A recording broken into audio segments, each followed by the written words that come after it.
sur les talons or, là aussi, il y a deux points d'entrée. Le premier, comme je le disais au début, c'est que toutes ces histoires monétaires de fixation des prix, de formation des prix, ils considèrent assez vite que l'obsession autour de la bonne monnaie, qui est renforcée par l'expérience catastrophique des assignats en France sous la Révolution, avec malgré tout des défenseurs. Il y a des gens, et encore aujourd'hui, qui disent cette inflation, en incitant les gens à se défaire de leurs biens matériels, a généré une espèce de circulation de biens et à favoriser la croissance économique.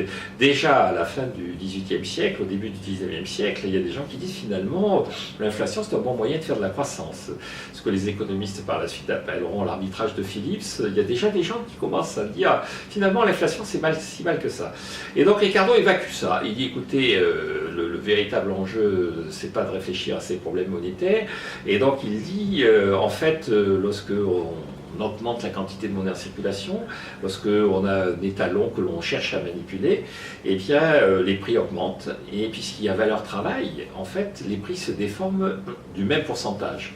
Si vous augmentez de 10% la quantité de monnaie en circulation, de façon arbitraire, en décidant que vous avez une monnaie qui n'est plus de l'or, mais qui est du papier, et vous augmentez de 10% la quantité de ce papier qui circule, eh bien la conséquence c'est que tous les prix augmentent de 10%.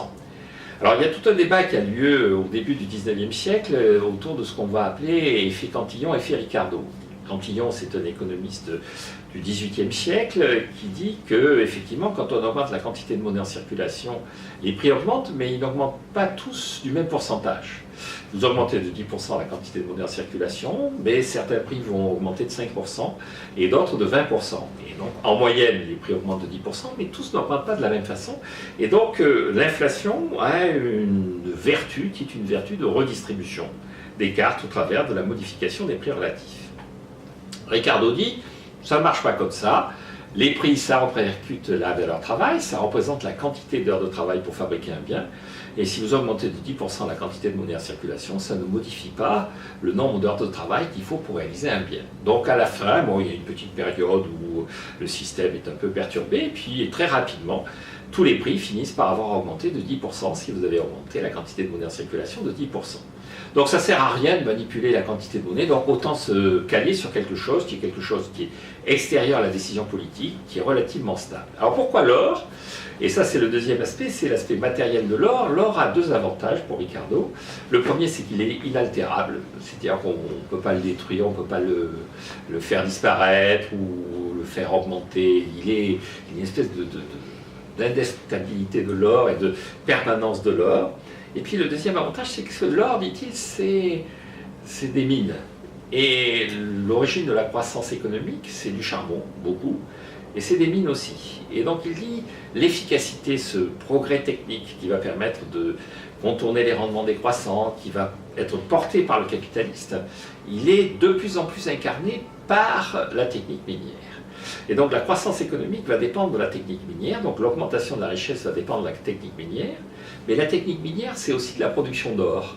Et donc l'augmentation de la quantité de monnaie va dépendre aussi de la technique minière, et donc il dit qu'il n'y aura jamais de problème de manque de monnaie avec l'or, puisque au fur et à mesure qu'on augmente l'efficacité, la production, qu'on augmente la richesse, simultanément la quantité d'or en circulation va augmenter, parce que les mines d'or vont être de plus en plus efficaces.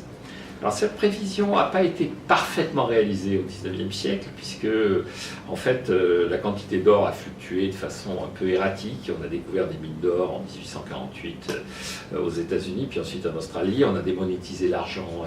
Et donc les prix ont eu tendance à baisser au XIXe siècle, mais ça n'a pas impacté la croissance. C'est-à-dire que la croissance économique par tête en Europe au XIXe siècle a été à peu près celle du XXe siècle. C'était une période où au contraire là on s'est éloigné de l'étalon or et on s'est permis une multiplication des signes monétaires et de l'inflation.